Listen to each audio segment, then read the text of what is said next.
اب اللہ تعالیٰ نے قرآن کریم میں پھر اس کا تذکرہ فرما دیا، انما نطعمکم لوجہ اللہ لا نرید منکم جزاء ولا شکورا۔ یہ کیسے اہل بیت ہے کہ اللہ کی رضا کے لیے کھلاتے ہیں، اللہ واسطے کھلاتے ہیں، اور ان سے اس کا بدلہ نہیں لیتے، کھلانے کا بدلہ نہیں مانتے، ولا شکورا، اور شکریہ بھی نہیں لیتے۔ آگے پھر اللہ تعالیٰ نے فرمایا وجزاہم بما صبروا جنۃ وحریرا۔ جو اہل بیت میرے نبی علیہ السلام کا جو خانوادہ ہے، اس کی جزا جو ہے، جو انہوں نے صبر کیا ہے، اس کی جزا جنت ہے، اور جنت میں جو چیزیں ہیں میں ان کو یہ بھی دوں گا، میں یہ بھی دوں گا، میں یہ بھی دوں گا۔ تو آخر میں جا کے فرمایا وَكَانَ سَعْيُكُمْ مَشْكُورًا۔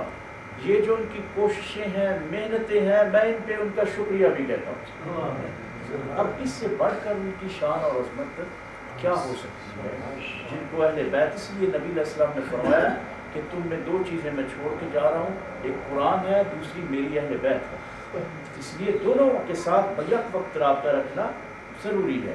آج آپ دیکھ رہے ہیں کہ اہل بیت سے علیحدہ ہوتے ہوئے اس کا نتیجہ کیا نکل رہا ہے کہ یہ جو قرآن کریم ہے یہ ہم ایسے نہیں سمجھ سکتے ہیں کہ ترجمے تو اس کے میرا خیال ہے 1.5 لاکھ ترجمہ کیا ہوا مولویوں نے، اور کسی کا دوسرے کے ساتھ ملتا ہی نہیں، کسی کا نہیں ملتا۔ تو میں نے ایک جگہ پہ سوال کیا، میں نے کہا بھئی یہ جو پہلا الف لام اور میم 3 حرف ہے، ان کا ترجمہ بھی کیوں چھوڑ دیا؟ پورے قرآن کا ترجمہ کیا ہے، آپ بھی دیکھا ہوگا میرا خیال آپ لوگوں نے وہ ترجمہ اس کا، لیکن الف کا ترجمہ نہیں ہے، لام کا نہیں ہے، میم کا نہیں ہے، کیا لکھا ہے جی یہ حروف مقطعات ہیں، تو بس یہ آگے سارے قرآن کا ترجمہ کیا ہوا، لیکن جو 1.5 لاکھ ترجمہ ہے وہ ایک کا دوسرے کے ساتھ ملتا ہی نہیں ہے، ہر ایک نے علیحدہ علیحدہ اپنا اپنا کیا ہوا۔ اسی لیے قرآن کریم میں ہے یہ دلوں میں ہی کثیر بیان کثیرہ، تو بہت سارے لوگ اس کو پڑھ کے گمراہ ہو جائیں گے، اور بہت سارے لوگ جو ہے اس کو پڑھ کے ہدایت پا جائیں گے۔ اب اس میں شک پیدا ہو گیا کہ اس میں گمراہی بھی ہو سکتی ہے، اس سے بچنے کے لیے اللہ تعالیٰ نے کیا فرمایا فَاسْأَلُوا أَهْلَ الذِّكْرِ إِن كُنتُمْ لَا تَعْلَمُونَ۔ اگر تم نے پوچھنا ہو میرے قرآن کے متعلق تو پھر اہل ذکر سے پوچھو۔ اہل علم کا تذکرہ نہیں آیا، نہ ان کا نام آیا، بلکہ فرمایا اہل ذکر سے پوچھو۔ اور اہل ذکر جو ہے وہ کون ہے؟ اہل ذکر وہ لوگ ہیں کہ جن کا ایک سانس بھی اللہ کے نام سے خالی نہیں جاتا ہے، وہ اہل ذکر ہیں جو اولیاء کرام ہوئے۔ اب دیکھیں کہ الف لام میم، یہ میں آپ کو بتاتا ہوں، حدیث پاک میں ہے صحیح ستہ میں اور ابو داؤد شریف، کہ اللہ تعالیٰ نے قرآن کریم کو الف لام میم کے پردے میں لپیٹ کے نازل فرمایا۔ اب سوال یہ ہے کہ 3 پردوں میں یہ لپٹا ہوا ہے کلام اللہ نے، اب آپ پردہ ہی نہیں اٹھا سکتے تو آپ حق رکھتے ہیں یہ بات کرنے کا اس کے بیچ میں کیا پڑا ہوا؟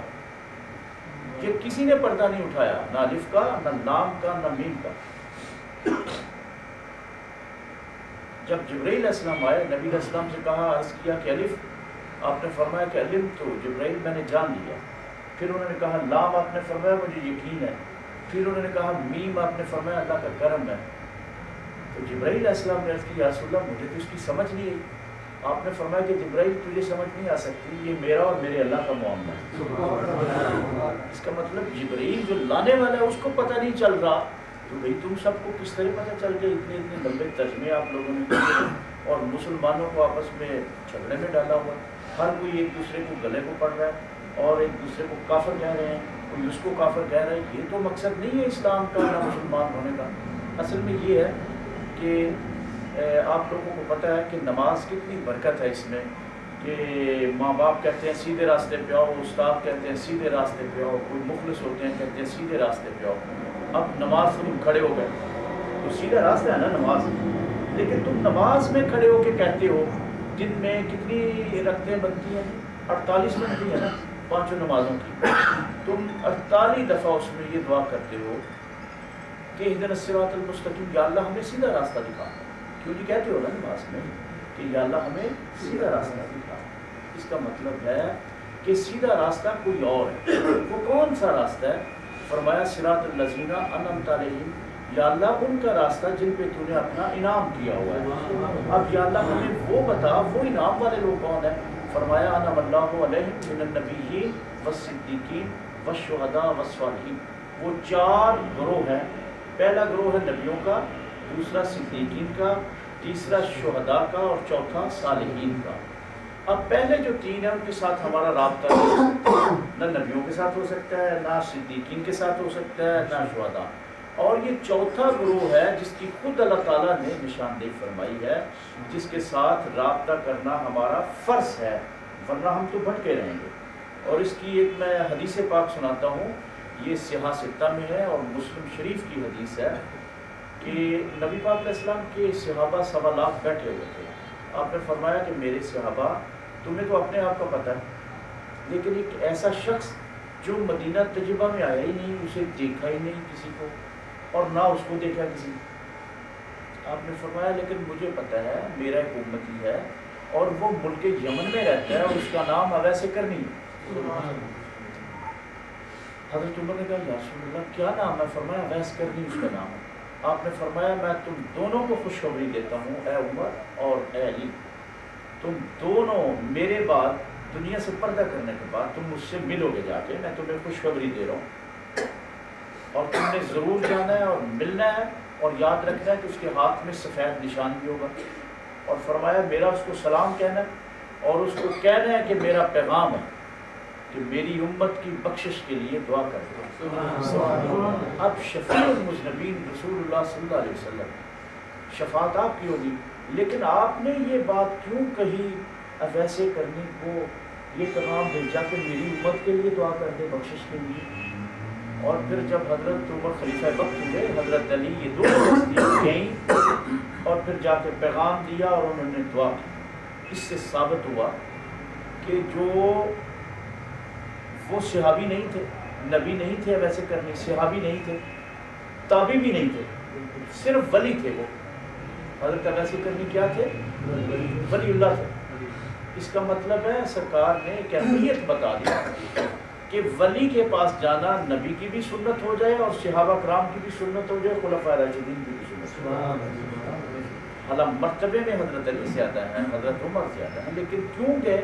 اس لیے کہ رسول اللہ صلی اللہ علیہ وسلم نے وہ رخ جو تھا وہ موڑ دیا کہ اب نبوت کا دروازہ بند ہے، یہی ایک ذریعہ ہوگا جو میری امت کے لیے فائدہ مند ہوگا۔ اور حدیث پاک ہے صحیح ستہ میں، نبی پاک علیہ السلام نے فرمایا کہ قیامت والے دن ایسے لوگ ہوں گے، نہ وہ نبی ہوں گے نہ وہ شہید ہوں گے، لیکن جب وہ لوگ گزریں گے، صحابہ اور انبیاء شہداء رش کریں گے، تو صحابہ نے عرض کی یا رسول اللہ صلی اللہ علیہ وسلم وہ کون لوگ ہوں گے؟ تو آپ نے فرمایا ہوا اولیاء اللہ، وہ اللہ کے ولی ہوں گے۔ صحابہ نے عرض کیا یا رسول اللہ ہم کس طرح پہچانیں گے یہ اللہ کا ولی ہے؟ آپ نے فرمایا اذا رأوا ذکر اللہ، جب تم ان کے چہرے کو دیکھو تو اللہ یاد آ جائے، جب تم ان کے چہرے کو دیکھو تو اللہ تعالیٰ یاد آ جائے۔